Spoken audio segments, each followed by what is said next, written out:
নমস্কার, আজকে কৃষি দর্শনে আপনাদের সবাইকে স্বাগত। বাঙালির অতিথি আপ্যায়ন থেকে শুরু করে প্রোগীর পথ্য সর্বত্রই কই এবং মাগুর এই দুটি মাছের অবাধ বিচরণ।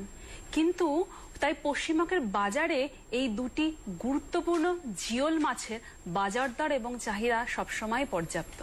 কিন্তু আশ্চর্যের বিষয় হচ্ছে এই দুটি মাছ চাষ করতে স্বল্প পরিমাণ মূলধন এবং স্বল্প ব্যবস্থাপনাই যথেষ্ট। পরিচর্যাও লাগে যৎ সামান্য। এদেরকে জিওল মাছ বলা হয় কারণ এরা ফুলকার পাশাপাশি বায়বীয় ফুসফুসের সাহায্যে বাতাস থেকে অক্সিজেন গ্রহণ করে শ্বাসকার্য সম্পন্ন করতে পারে, তাই এরা বাঁচেও অনেকক্ষণ।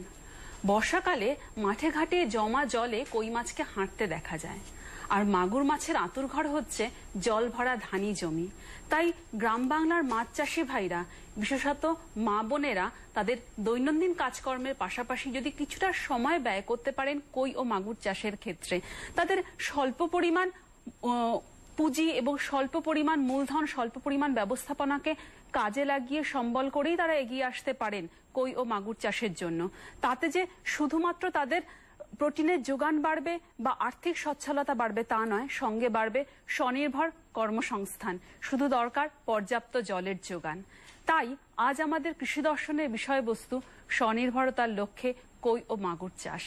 আর আলোচনার জন্য আজ আমরা আমাদের সঙ্গে পেয়ে গেছি দুজন মাননীয় বিশেষজ্ঞকে, পশ্চিমবঙ্গ প্রাণী ও মৎস্য বিজ্ঞান বিশ্ববিদ্যালয়ের বিজ্ঞানী ডক্টর শতাব্দী দাস মহাশয়াকে এবং উত্তর চব্বিশ পরগনা কৃষি বিজ্ঞান কেন্দ্রের বিষয়বস্তু বিশেষজ্ঞ শ্রী অনিন্দ নায়েক মহাশয়কে। নমস্কার। আপনাদেরকে কৃষি দর্শনে স্বাগতম। আর সঙ্গে আছেন আপনারা, মানে আমার দর্শক বন্ধুরা। আপনারাও কিন্তু আজকের আলোচনায় সরাসরি অংশগ্রহণ করতে পারেন। আপনাদের টেলিভিশনের পর্দায় ভেসে ওঠা দুটি ফোন নম্বরে আপনারা ফোন করে আপনাদের প্রশ্ন আমাদেরকে জানাতে পারেন, আমাদের বিশেষজ্ঞরা দেবেন তার উত্তর। তবে হ্যাঁ বন্ধুরা, ফোন করবার সময় টেলিভিশনের ভলিউমটা মিউট করে তারপর ফোন করবেন। চলে যাব আমরা আমাদের মূল আলোচনায়। আমার প্রথম প্রশ্ন ম্যাডাম দাসের কাছে। আপনি ম্যাডাম আমাদের একটু বুঝিয়ে বলুন, এই স্বনির্ভরতার লক্ষ্যে কই ও মাগুর চাষের মাধ্যমে কোন কোন দিক ঠিক উন্মোচিত হতে পারে, বিশেষত গ্রাম বাংলার মহিলারা কিভাবে এই চাষের দিকে এগিয়ে আসতে পারেন? আচ্ছা, এই কই ও মাগুর মাছ চাষের মাধ্যমে খুব সহজেই স্বনির্ভরতার পথে এগিয়ে যাওয়া যায়। এবং আমার যেটা মনে হয় যে গ্রামীণ মহিলারা যারা বিশেষত কোনো স্বনির্ভর গোষ্ঠীর সদস্যা, তারা খুব সহজেই এই মাছ দুটিকে চাষের কাজে নিজেদের নিযুক্ত করতে পারেন। তার কারণের মধ্যে বলা যায় যে কই ও মাগুর মাছ এমন জলে ব্যবহার করে চাষ করা যায় যে জলগুলো অনেক সময় গ্রামাঞ্চলে দেখা যায় পতিত জলাশয় হিসেবে পড়ে থাকে, অর্থাৎ কোনো কাজে ব্যবহার হয় না। বরঞ্চ সেই সমস্ত জলে মানে মাছের চাষ তো হয়ই না, উল্টে সেখানে মশার প্রজনন ক্ষেত্র হিসেবে সেই জলাশয়গুলো অনেক সময় খুবই ভয়ের কারণ হয়ে ওঠে।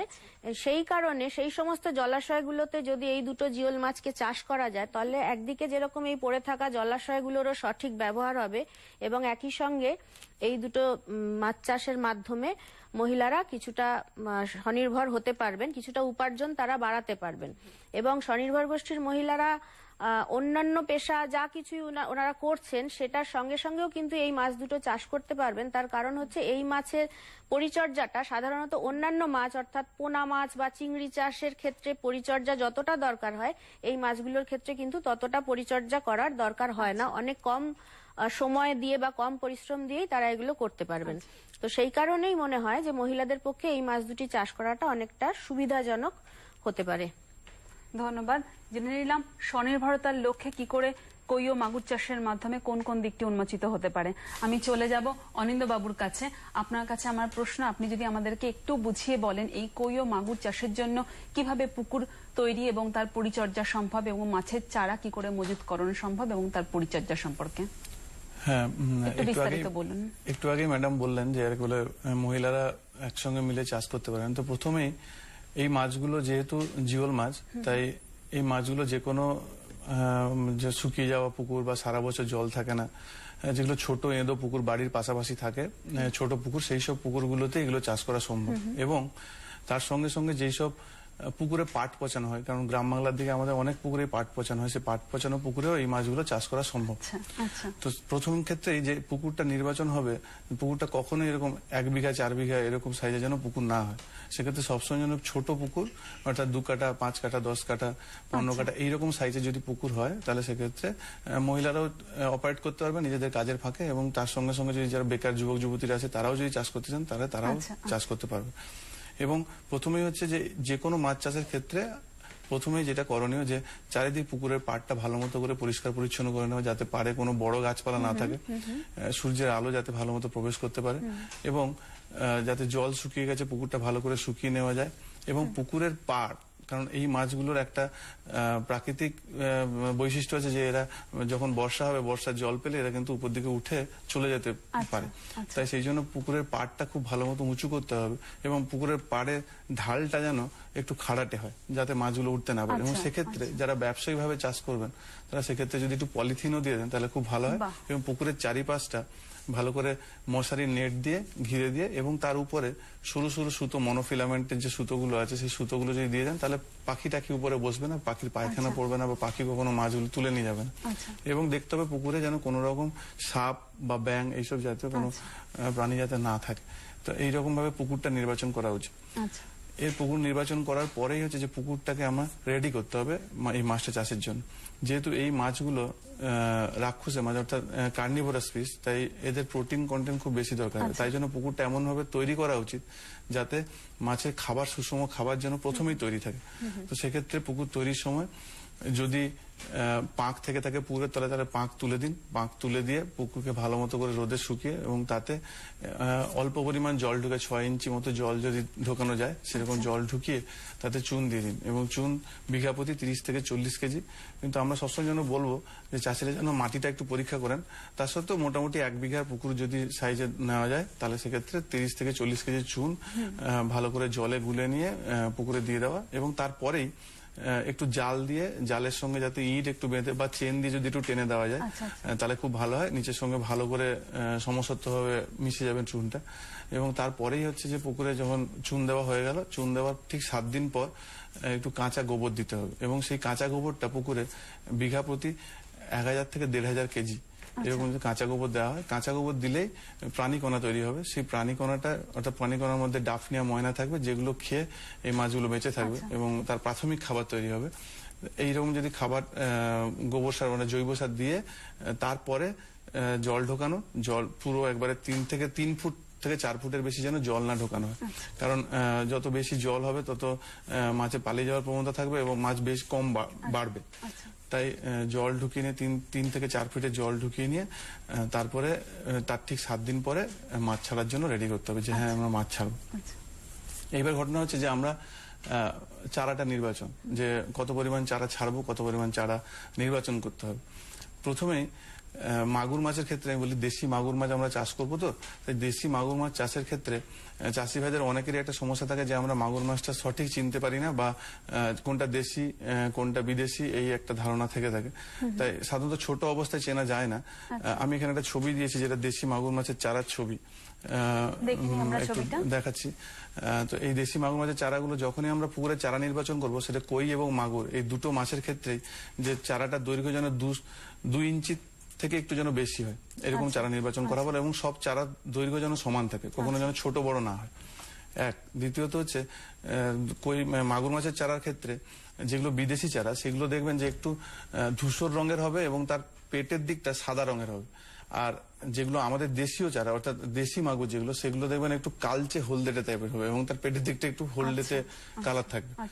এবং কই মাছের চারা ক্ষেত্রে সবাই জানেন, কই মাছের যেগুলো আমাদের দেশি কই সেটা সবাই জানেন। এবং এছাড়াও একটা ভিয়েতনাম কই বলে একটা কই এসছে, যেগুলো মার্কেটে পাওয়া যাচ্ছে, সেগুলো চাষ করতে পারেন। তো সব ক্ষেত্রেই চারাটা কিন্তু আমি বললাম যে 2 ইঞ্চির থেকে যেন চারাটা একটু বেশি হয়।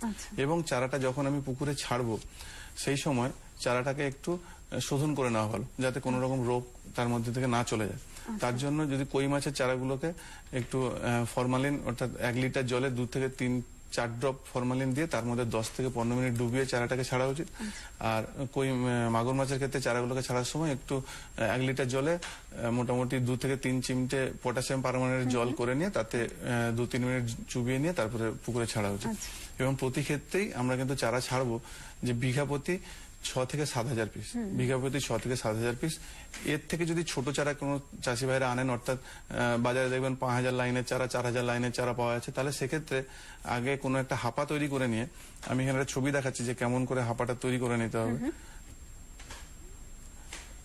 এইরকম এই ছবিটা যেটা দেখালাম, এইরকম হাপা করে নিয়ে, অর্থাৎ একটা হাপা তেমন, অর্থাৎ যদি 1000 মিটার স্কোয়ার মিটার হয় তাহলে সেক্ষেত্রে 1 স্কোয়ার মিটার যদি হয় তাহলে সেক্ষেত্রে 1000টার বেশি চারা যেন না রাখা হয়, এরকম করে অনুপাত করে নিয়ে, যদি ছোট চারা হয় তাহলে এটাতে রেখে নিয়ে 10 থেকে 12 দিন পরেই কিন্তু ওটা 2 ইঞ্চি সাইজের হয়ে যাবে। সেইখানে রেখে নিয়ে তারপরে পুকুরে ট্রান্সফার করা ভালো। আচ্ছা, আমরা আরো পরবর্তী আলোচনায় আসবো, কিন্তু এখন সময় একটা ছোট্ট বিরতির। সঙ্গে থাকুন, আমরা ফিরছি এক্ষুনি।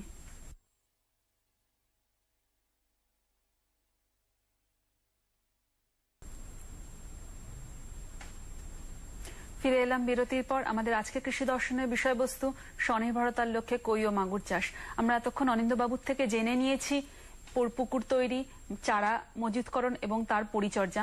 আচ্ছা, এক্ষুনি উনি বললেন, ম্যাডাম আপনি আমাদের একটু বুঝিয়ে বলুন যে ভিয়েতনাম কই, আর এই ভিয়েতনাম কই এবং হাইব্রিড মাগুর এই সম্বন্ধে আমরা অনেক কিছু শুনি, যদি একটু বলেন এগুলো কি এবং এদের চাষ পদ্ধতি সম্পর্কে। আচ্ছা, ভিয়েতনাম কইয়েরই একটা প্রজাতি। এটা নাম শুনেই বোঝা যাচ্ছে যেটা ভিয়েতনাম দেশ থেকে আমাদের দেশে এসেছে, এবং এটা গত কয়েক বছর ধরে আমাদের এখানে চাষ হচ্ছে।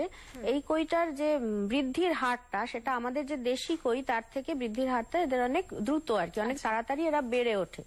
এবং সেই কারণে অনেক চাষি ভাই এগিয়ে আসছেন এই মাছটা চাষ করার ক্ষেত্রে। এবং যেটা আমাদের যে বিশ্ববিদ্যালয়ের অধীনে মুর্শিদাবাদে কৃষি বিজ্ঞান কেন্দ্র আছে, ওখানে 2014 সালে এই মাছটা চাষ করা ওরা পরীক্ষামূলকভাবে শুরু করেছিল। এবং তখন 10 জন চাষি এই মাছটা চাষ করতে শুরু করেন এবং 6 জন খুব সফলভাবে এটা করতে পেরেছিলেন। তো বর্তমানে এটা বাড়তে বাড়তে এখন মোটামুটি বলা যায় 170 থেকে 80 জন চাষি এই মাছ চাষে যুক্ত রয়েছেন এবং তারা খুব ভালোভাবেই চাষটা করছেন। এবং পশ্চিমবঙ্গের বিভিন্ন জেলায় এরা ছড়িয়ে রয়েছেন, মানে পশ্চিমের জেলাগুলির থেকে উত্তরবঙ্গের জেলা, বিভিন্ন জেলায় এই মাছটা চাষ হচ্ছে। এবং আর হাইব্রিড মাগুর যেটা বলা হচ্ছে, হাইব্রিড বলা হচ্ছে, কিন্তু আসলে এটা হাইব্রিড নয়। এটা যে বিদেশি কতগুলো প্রজাতি মাগুরের, তার মধ্যে একটা হচ্ছে থাই মাগুর আর একটা হচ্ছে আফ্রিকান মাগুর। এই দুটোকে আমাদের সাধারণভাবে হাইব্রিড মাগুর বলা হয় আমাদের এখানে। কিন্তু এই মাগুরগুলো, থাই মাগুরটা খুব কমই দেখা যায়। তো যেটা আফ্রিকান মাগুর যেটা, সেটাকেই হাইব্রিড মাগুর বলে আমরা বাজারে অনেক সময় পাই। তবে এটা আমরা কখনোই রেকমেন্ড করি না চাষিদের এই মাছটা চাষের জন্য। তার কারণ হচ্ছে যে এই মাছটা এত বেশি মাংসাশী যে এই মাছটাকে যে পুকুরে ছাড়া হবে সেখানকার অন্য সমস্ত মাছকে এরা খেয়ে ধ্বংস করে দেয়, যার জন্য জীববৈচিত্র্য একেবারে নষ্ট হয়ে যায়। সেই কারণে পুকুরের যে জীববৈচিত্র্য রক্ষার জন্য এবং পুকুরের বাস্তুতন্ত্রটাকে ঠিকমতো রক্ষা করার জন্য এই মাছটা চাষ করায় আমরা কখনোই উৎসাহিত করব না, এবং সরকারিভাবে এই মাছটা চাষ করা নিষিদ্ধ। আচ্ছা, আমাদের সঙ্গে কোনো দর্শক বন্ধু আছেন ফোনে। কে কোথা থেকে বলছেন বন্ধু? হ্যাঁ, আপনার কে বলছেন, কোথা থেকে বলছেন? আমি দীঘানগর ভগবানপুর পূর্ব মেদিনীপুর থেকে কথা বলছি। আচ্ছা, আপনার প্রশ্নটি বলুন। হ্যাঁ স্যার, যে কৃষি দর্শনে যে মাছের 2 ইঞ্চি সাইজ মাগুর মাছের কথা বলছেন, এইটি প্রথম অবস্থায় কি খাবে? আচ্ছা, আপনি সঙ্গে থাকুন, আমাদের বিশেষজ্ঞ উত্তর দেবেন। অনিন্দ্য বাবু, আপনি যদি একটু বলেন। হ্যাঁ, যখন মাছ ছেড়ে দেওয়া হলো তার পরবর্তী সময়ে বাজারে অনেক স্টার্টার ফিড পাওয়া যায়, ম্যাশ খাবার, গুঁড়ো খাবার পাওয়া যায়, যেটা হচ্ছে 30% উপরে যেগুলো প্রোটিন কন্টেন্ট খাবার থাকে সেই রকম খাবার দিতে পারেন। এছাড়া যদি নিজে খাবার বানিয়ে নেন তাহলে হচ্ছে বাদাম খোল, সর্ষে খোল এবং তার সঙ্গে কুঁড়ো এরকম যদি মিক্স করে দেন 1:1 অনুপাতে, সেটাও দিতে পারেন। এছাড়া সঙ্গে হচ্ছে মাছের গুঁড়ো এবং হচ্ছে বলে বাদাম খোল এবং হচ্ছে কুঁড়ো, বা ঝিনুকের যে মাংস, সেই মাংস এবং হচ্ছে বাদাম খোল এবং হচ্ছে কুঁড়ো।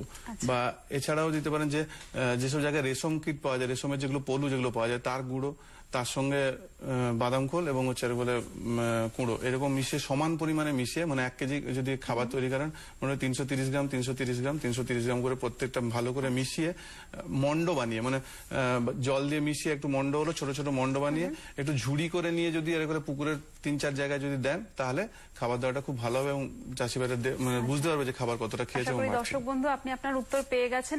অনিন্দ বাবুর কাছে যাব, আমাদের সময় অত্যন্ত সংক্ষেপ, যদি একটু বলে দেন এই মাছগুলোর রোগ পরিচর্যা এবং তার কিভাবে আজকের আলোচনার সারমর্মটা। সাধারণত এই মাছগুলোর বেশি রোগ হয় না, কিন্তু কিছু কিছু রোগ দেখা যায় যেগুলো হচ্ছে যে মাগুর মাছের ক্ষেত্রে যদি দেখা যায় যে ছোট অবস্থাতে মাথা ফাটা রোগ দেখা যায়, সেক্ষেত্রে চাষি ভাইরা একটু ভিটামিন সি যদি খাবার 1 কেজি খাবারের সঙ্গে 2 গ্রাম মিশিয়ে দেন তাহলে এই রোগটা নিরাময় করা যাবে। এছাড়াও মাঝে মাঝে এর ফলে মাগুর মাছের মানে সুর পড়ে যাওয়া বা হচ্ছে মুখটা লাল হয়ে যাওয়া এই রোগ দেখা যায়।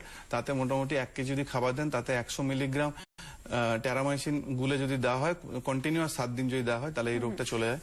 এছাড়া কই মাছের ক্ষেত্রে কিছু দেখা যায় যে গায়ে লাল লাল লাল লাল আলসারেটিভ সিনড্রোম দেখা যায়, সেক্ষেত্রে চাষি ভাইরা একটু 1 কেজি খাবারের সঙ্গে মোটামুটি 5 গ্রাম যদি অক্সিটেট্রাসাইক্লিন বা অক্সিটেট্রাসাইক্লিন দেওয়া ভালো, অক্সিটেট্রাসাইক্লিন মিশিয়ে যদি দেওয়া হয় কন্টিনিউয়াস 7 দিন যদি এটা অপারেট করেন তাহলে কোনো অসুবিধা হবে না।